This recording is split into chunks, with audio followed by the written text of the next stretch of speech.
The Mumbai skyline glittered with promise as the sun rose over the Arabian Sea. In the heart of the financial district, towering glass buildings reflected the ambitions of millions. Among them stood the headquarters of TechVision Industries, where 28-year-old Arjun Mehta had become the youngest software entrepreneur to achieve unicorn status in India.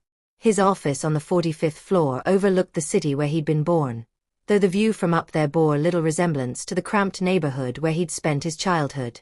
Arjun adjusted his Italian suit, practiced his smile in the mirror, and prepared for the biggest day of his life. His wedding to Priya Kapoor, daughter of a prominent real estate developer, would be held at the Grand Palace Hotel. 500 guests. International media coverage. A merger of two powerful families that would reshape Mumbai's business landscape. But there was one name missing from the guest list. His assistant knocked gently. "Sir, the car is ready. The ceremony begins in 2 hours."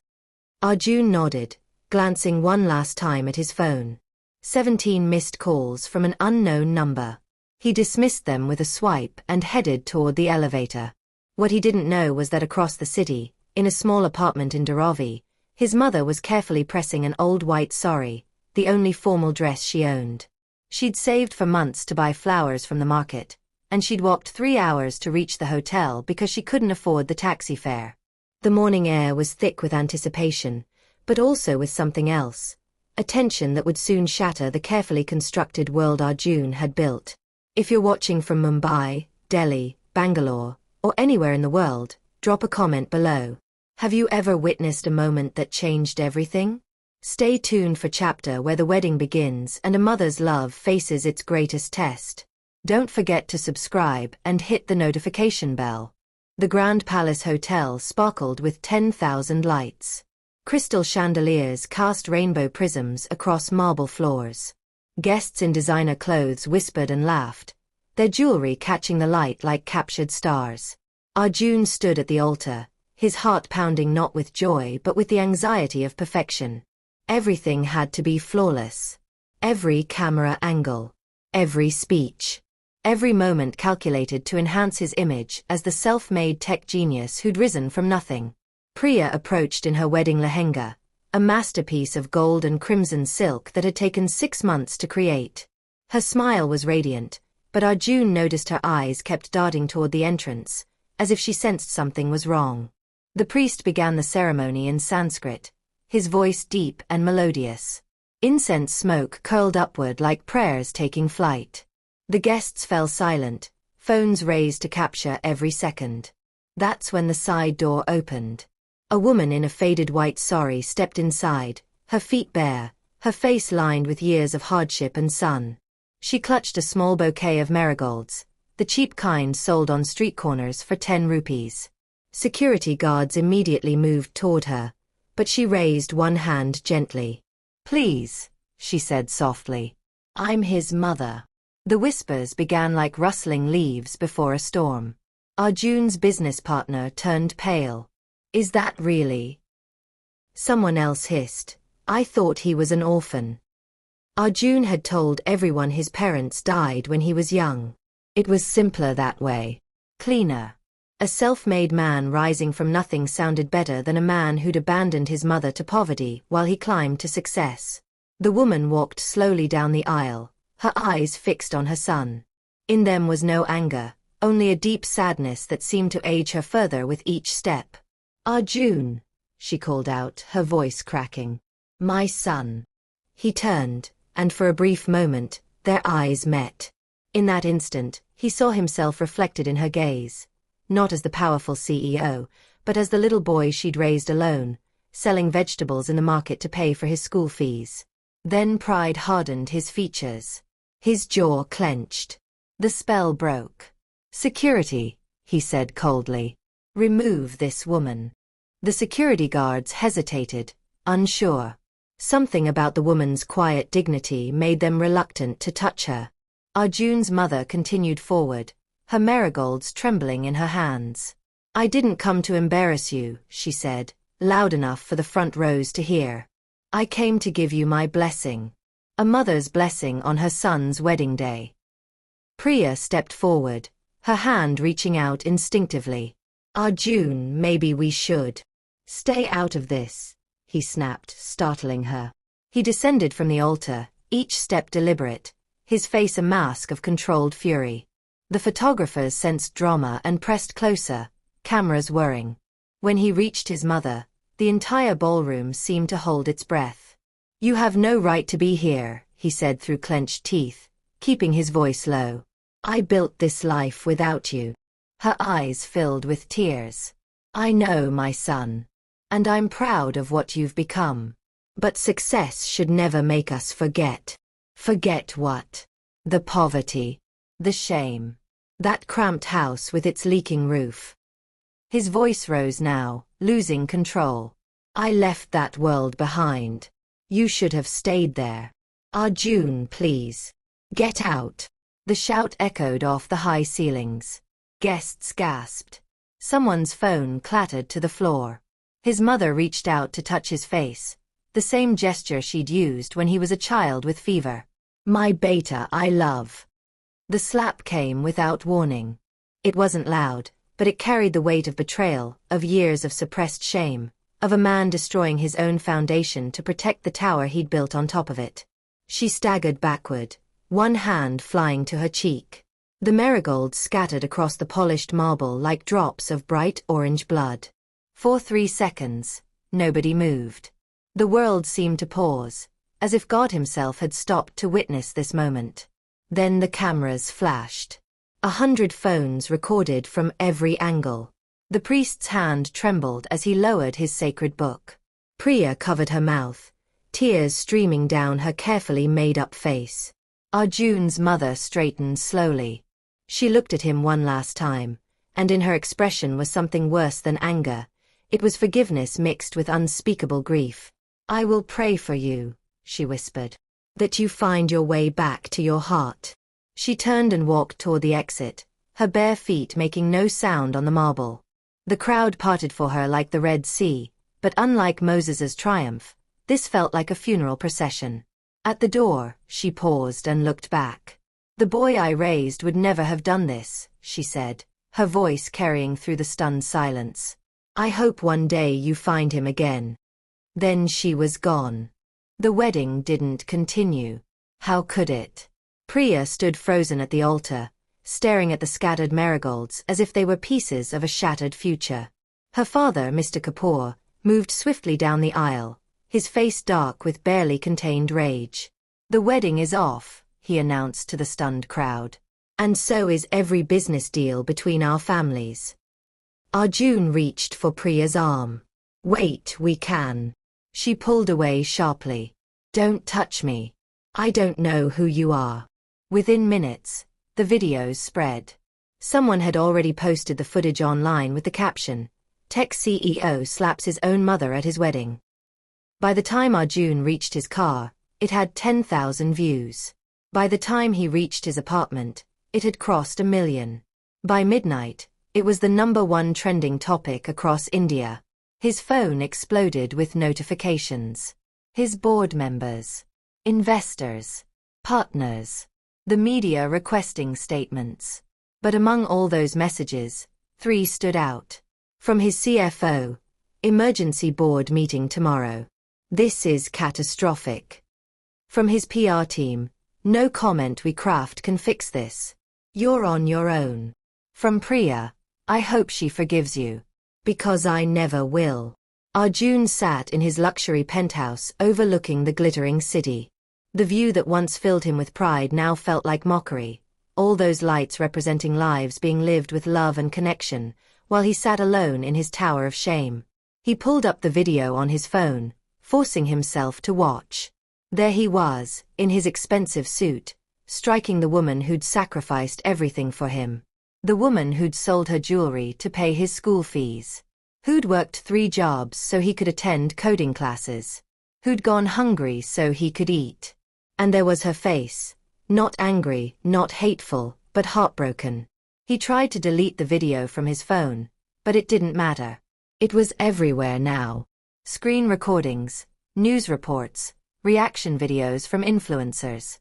His shame had gone viral. His assistant called at 2 a.m.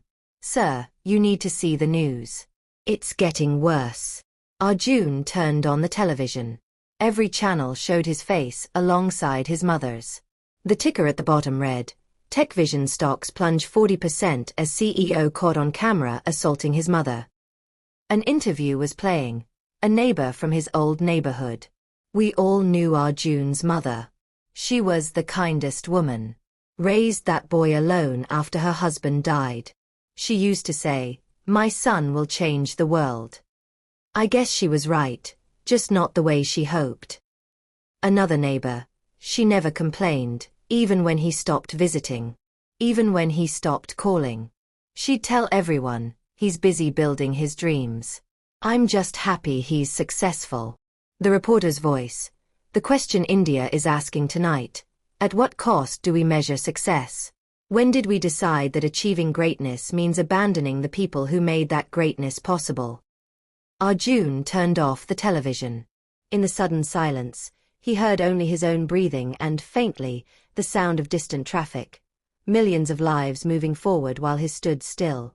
Morning brought no mercy.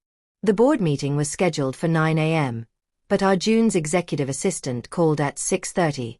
"Sir, don't come to the office. There are protesters outside." Protesters. Around 200 people. Mothers, actually. They're holding signs that say, "Respect your mother," and "Success without humanity is failure." The police are trying to manage the situation, but it's all over the morning news. Arjun hung up and turned on his laptop. His email inbox had over 3,000 unread messages. Most of them were hate mail. Some were death threats. But one stood out. It was from Ravi, his childhood best friend who still lived in their old neighborhood. "Arjun, your mother came back yesterday evening. She's sick. The stress and the long walk in the heat, the doctors say her heart is weak. She's asking for you. She's asking if you're okay. Even after everything, she's worried about you. That's who she is. The question is, who are you?" Arjun's hands shook as he read it twice, then a third time. At 9 a.m., he watched the board meeting via video conference. He wasn't invited to attend in person. The chairman's face was grave. "Arjun, we've had to make a difficult decision. Effective immediately, you're being removed as CEO of TechVision Industries. The board has voted unanimously." "You can't do this. I built this company from nothing. And now you've brought it to nothing. We've lost 3 major contracts overnight. Our investors are pulling out. Our stock value has been cut in half. But more than that," the chairman paused, choosing his words carefully, "you've shown a fundamental lack of character. A company is built by people, and people need leaders they can respect. How can anyone respect a man who treats his own mother with such cruelty?" The screen went black. Arjun sat in stunned silence. 28 years old, and he'd just lost everything he'd spent a decade building. His phone rang. It was his landlord. "Mr. Mehta, I'm sorry, but I need to ask you to vacate the penthouse. The negative publicity. My other tenants are uncomfortable." Then his bank called. "Sir, we're reviewing your loan portfolio. Given the recent developments, we'll need to discuss restructuring." One by one, the pillars of his constructed life crumbled. By afternoon, he stood on his balcony looking down at the street 45 floors below. Not with any dark intention, but with the realization that he'd climbed so high he'd forgotten what solid ground felt like. His phone buzzed with a news alert. TechVision Board names new CEO, vows to donate profits to elderly care organizations in symbolic gesture. They were literally erasing him from his own creation. As the sun set over Mumbai, painting the sky in shades of orange and pink, Arjun finally did what he should have done hours ago. He opened his phone and searched for his mother's location. The taxi ride from his penthouse to Dharavi took 45 minutes, but it felt like traveling backward through time. The gleaming towers of the financial district gave way to smaller buildings, then to crowded markets, and finally to the narrow lanes of India's largest slum. Arjun had left this place 10 years ago, swearing never to return. Now he was coming back, not as the conquering hero he'd imagined, but as a man who'd lost his way. The driver glanced at him in the rearview mirror. "Sir, you're that CEO, aren't you? The one from the video." Arjun nodded, bracing for judgment. "My mother is 78, the driver said quietly. "She can barely walk anymore, but every morning she makes my breakfast. I kiss her feet before I leave for work." He paused. "I hope you find what you're looking for, sir." The taxi stopped at the edge of the neighborhood. Arjun paid and stepped out into the familiar chaos. Vendors calling out their wares, children playing cricket in the lanes, the smell of spices and cooking fires. People recognized him immediately. Some turned away. Others stared openly. A few mothers pulled their children closer, as if he might be contagious. An old man sitting on a stool looked up. "Arjun, is that really you?" "Yes, Uncle Prakosh. Your mother is in the clinic. 3rd lane, near the temple." The old man's eyes were sad. "She kept your photograph on her wall all these years. Even when you stopped calling. Even when you stopped sending money.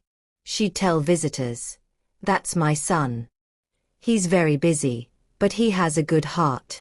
Each word landed like a stone in Arjun's chest. He found the clinic, a modest 2-room building with peeling paint. Inside, fluorescent lights flickered over a waiting area filled with people who couldn't afford better healthcare. Ravi was there, his childhood friend, now wearing a schoolteacher's simple clothes. When he saw Arjun, his expression was complicated: anger, pity, and something else. Hope, perhaps. "She's in the 2nd room, Ravi said. "The doctor says her heart is weak. The stress, the walk in the heat, and—" He paused, the emotional shock. "It's all taken a toll. Can I see her?" "That's not my decision." Arjun pushed open the door to the 2nd room. His mother lay on a narrow bed, and 4 drip attached to her thin arm. She looked smaller than he remembered, as if grief had physically diminished her. Her eyes were closed, her breathing shallow. A nurse looked up. "Are you family?" The question struck him hard. Was he? Did he deserve to claim that connection? "I'm her son," he whispered. The nurse's expression changed, recognition, then something like disgust. She'd obviously seen the video. "5 minutes," she said curtly, and left the room. Arjun approached the bed slowly, as if his mother might break at any moment. Up close, he could see how much she'd aged. How many new wrinkles lined her face. How gray her hair had become. He knelt beside the bed, and for the first time in 10 years, he let himself remember who he'd been before ambition had consumed him. Arjun stayed kneeling beside his mother's bed, his expensive suit now wrinkled and stained with his tears. He'd cried more in the last 5 minutes than in the previous 10 years combined. His mother's eyes fluttered open. For a moment, she seemed confused, her gaze unfocused. Then she saw him, and her expression shifted through several emotions: surprise, pain, and finally, impossibly, joy. "Arjun." Her voice was barely a whisper, hoarse from weakness. "Is that really you, or am I dreaming?" "It's me, Ma." The word felt foreign on his tongue. How long had it been since he'd called her that? "I'm here." She tried to sit up, but he gently pressed her shoulder, keeping her down. "Don't move. You need to rest." "You came," she said, a tear rolling down her weathered cheek. "I prayed you would come. Ma, I'm so sorry. I'm so sorry." The words poured out of him like water from a broken dam. "What I did at the wedding. There's no excuse. I was cruel. I was ashamed of where I came from, ashamed of being poor, and I took it out on you. The one person who never deserved my shame." She reached up with her free hand, the one not connected to the 4, and touched his face gently. The same gesture she'd attempted at the wedding. This time, he didn't pull away. "My son," she said softly, "I forgave you the moment it happened. A mother's love doesn't have conditions." It doesn't require apologies, though I'm grateful for yours. How can you forgive me? I hit you. In front of hundreds of people. I humiliated you. Because I remember the real you. The boy who would share his last piece of bread with street dogs. The boy who studied by candlelight when we couldn't afford electricity. The boy who promised he'd make me proud. She smiled weakly. And you did make me proud. Not because you became rich, but because you became capable. I just hoped you'd remember that capability should serve love, not replace it. Arjun broke down completely, his head resting on her bed, his shoulders shaking with sobs. She stroked his hair the way she had when he was young and afraid of thunderstorms. Tell me what happened to you, she said. When did you become someone I didn't recognize? Through his tears, Arjun told her everything. About the pressure to succeed. About meeting Priya's family and lying about his background because he was ashamed.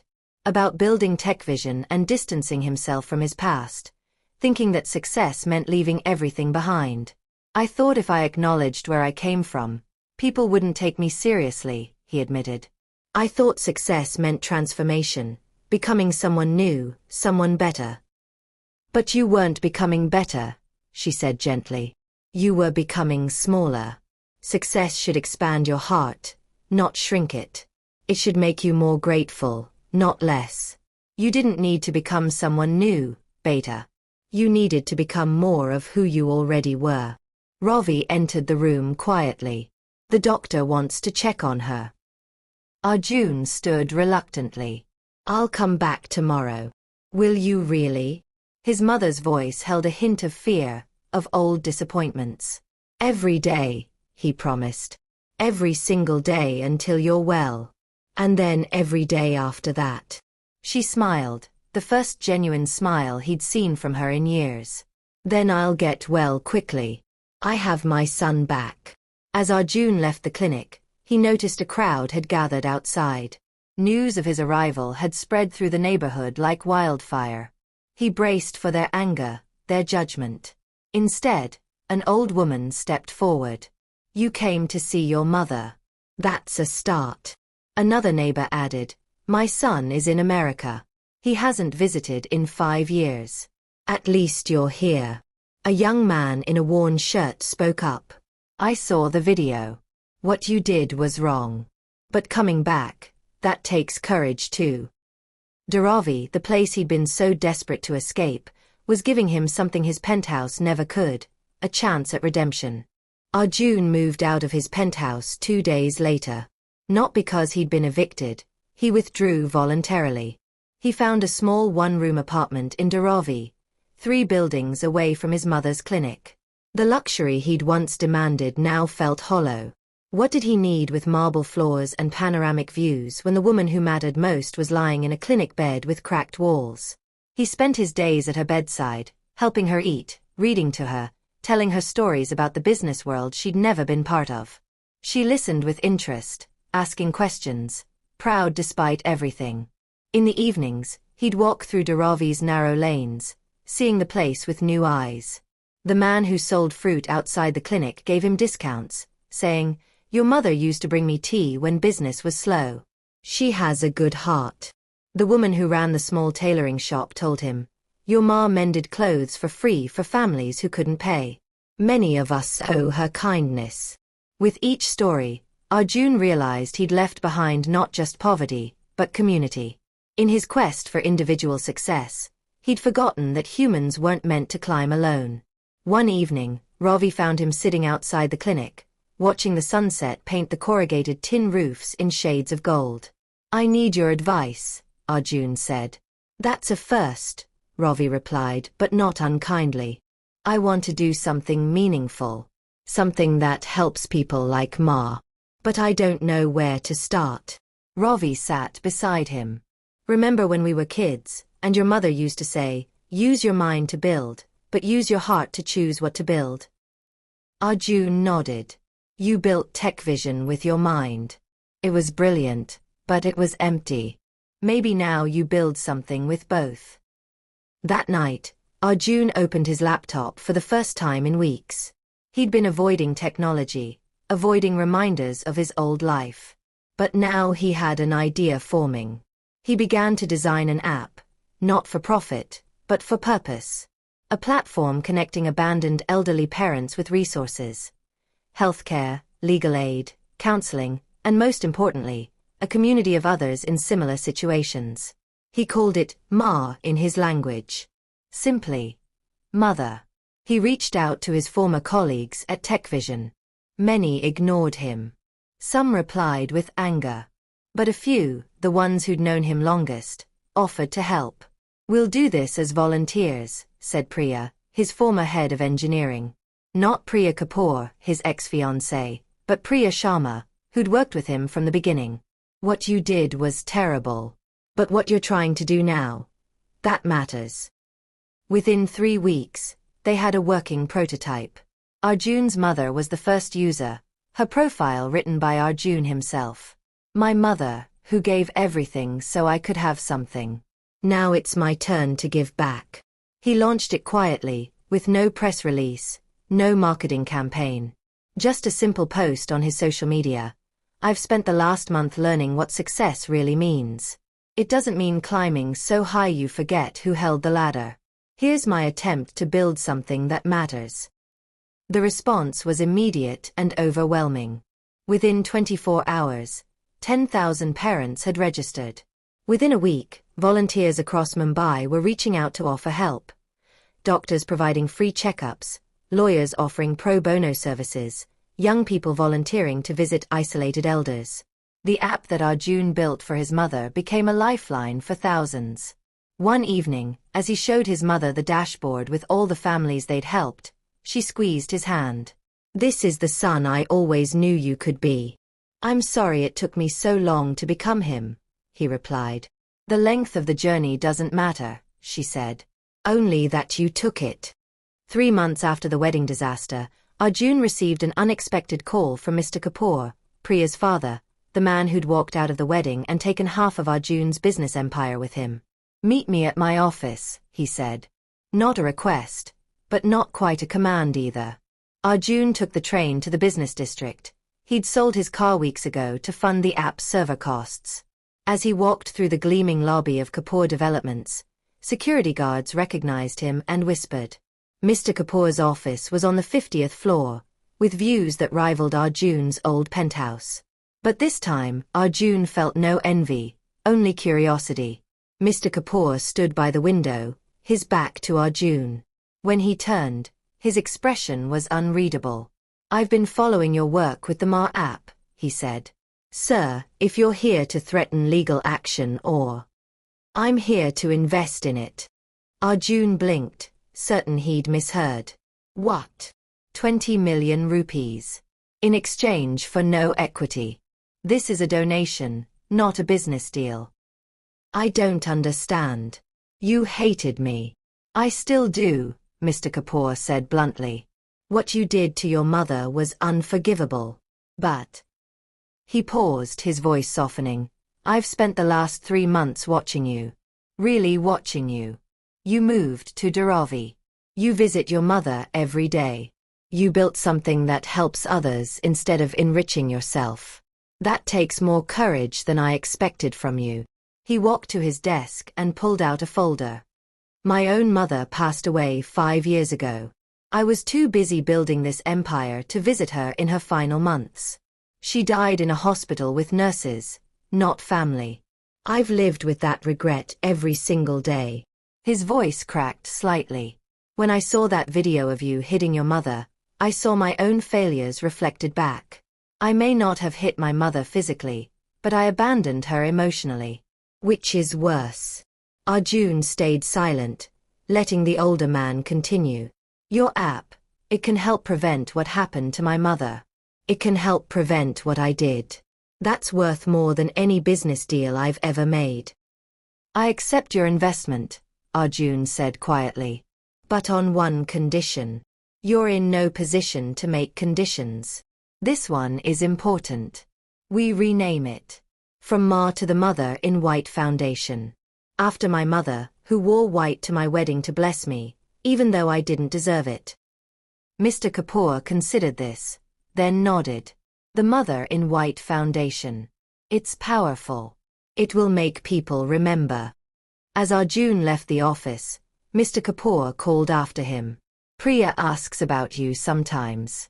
She doesn't say it, but I think she wonders if people can really change. Tell her, Arjun said, that I'm not the same person I was. But I'm not trying to win her back. I'm just trying to become someone my mother can be proud of. She already is proud of you. I can see it in the videos she posts on the Foundation's page. Arjun's eyes widened. Ma is posting videos? Mr. Kapoor smiled slightly. You should check your own app more often. That evening, Arjun opened the Foundation's page and found videos his mother had recorded from her hospital bed. In them, she spoke about forgiveness, about second chances, about how every child deserves the opportunity to find their way back home. The videos had millions of views. In the comments, people shared their own stories of reconciliation, of calling parents they hadn't spoken to in years, of going home to say sorry. His mother had taken his moment of shame and transformed it into a movement of healing. 6 months after the wedding that never was, the Mother in White Foundation held its first annual gathering in Mumbai. Thousands attended, parents who'd been abandoned, children seeking reconciliation, volunteers who'd found purpose in service. Arjun stood backstage, adjusting his simple kurta. No expensive suit this time. No pretense. Just a man who'd learned that real wealth couldn't be measured in bank accounts. His mother sat in the front row in a wheelchair. She was stronger now, but her heart would never fully recover from the damage. She wore white, as she always did to Foundation events, transforming what could have been a symbol of shame into a banner of hope. Ravi appeared at Arjun's shoulder. Nervous. Terrified. What if I fail them?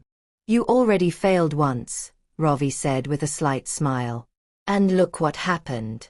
Sometimes our failures teach us better than our successes ever could. The moderator called Arjun to the stage. The applause was genuine, but measured. These people knew his story. They'd forgiven, but they hadn't forgotten. That was fair. 6 months ago, Arjun began, his voice steady. I was a successful CEO who had everything. Money, power, respect. But I'd built it all on a foundation of shame. I was ashamed of being poor. Ashamed of my mother. Ashamed of where I came from. He paused, looking directly at his mother. She smiled encouragingly. That shame led me to do something unforgivable. I struck my mother at my own wedding. I wanted to erase her from my story because I thought success meant becoming someone new. The audience was completely silent. I was wrong. Success doesn't mean becoming someone new. It means honoring who you've always been while growing into who you're meant to become. My mother taught me that, not through words, but through her forgiveness. He shared stories from the Foundation's first 6 months. Families reunited. Elderly parents receiving medical care. Children learning that it's never too late to come home. We can't change the past, he concluded. But we can choose what we build with our regrets. We can let them destroy us, or we can let them transform us into better versions of ourselves. The applause this time was thunderous. After the event, Arjun wheeled his mother through the venue, introducing her to people whose lives had been changed by the Foundation. One elderly man grabbed Arjun's hand. My son saw your video. He called me for the first time in 3 years. He's visiting next week. Thank you for being brave enough to show your failure. It gave my son the courage to admit his own. A young woman approached timidly. I was planning to skip my mother's birthday because I was too busy with work. Your story made me realize, she won't be here forever. I went home. We cried together. We healed. Thank you. As the sun set over Mumbai, Arjun pushed his mother's wheelchair to a quiet corner overlooking the sea. Are you happy, Ma? He asked. I've always been happy, she replied. Because I've always had you, even when you didn't have yourself. I don't deserve your forgiveness. She turned to look at him, her eyes soft but clear.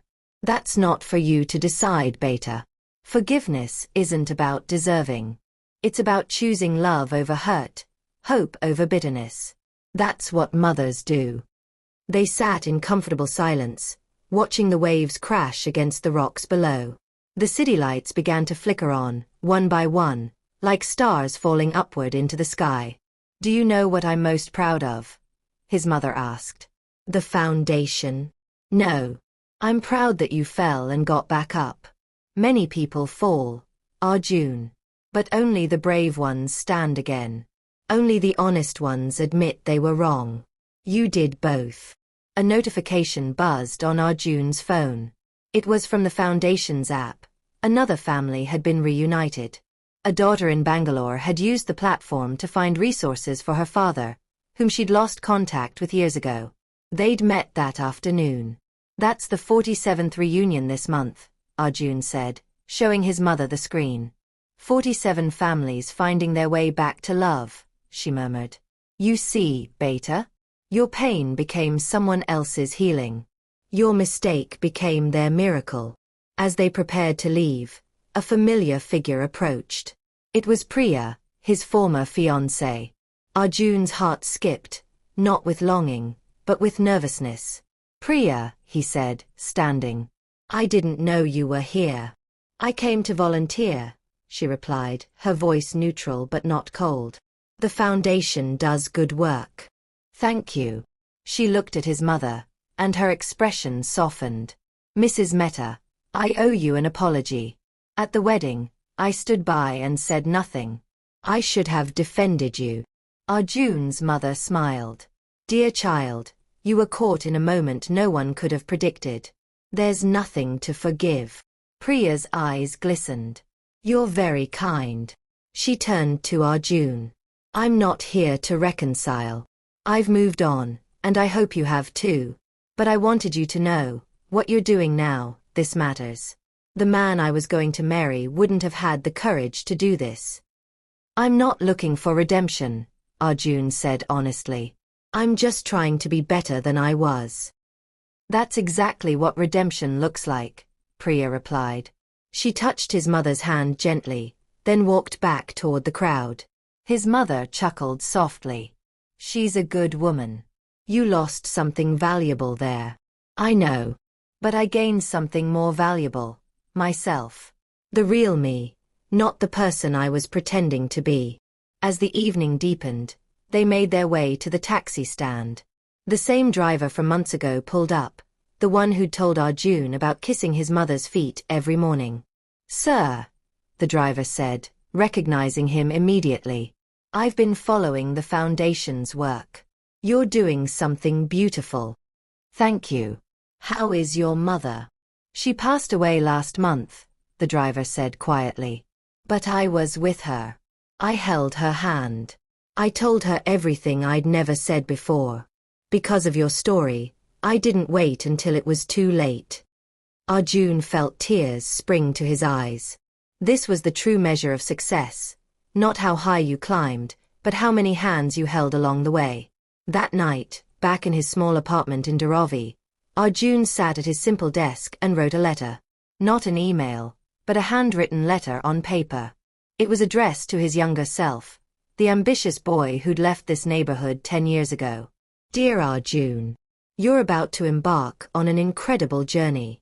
You'll build something remarkable.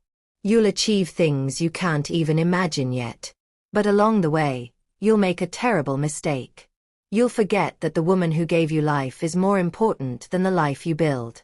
When that moment comes, and it will come, don't run from it. Face it. Feel the full weight of your failure. Let it break you, because only broken things can be rebuilt stronger. Success isn't about how much money you make or how many people know your name. It's about whether you can look at yourself in the mirror and recognize the person staring back. It's about whether your achievements bring you closer to the people you love or push you further away. Remember this. The hands that fed you are more valuable than the hands that applaud you.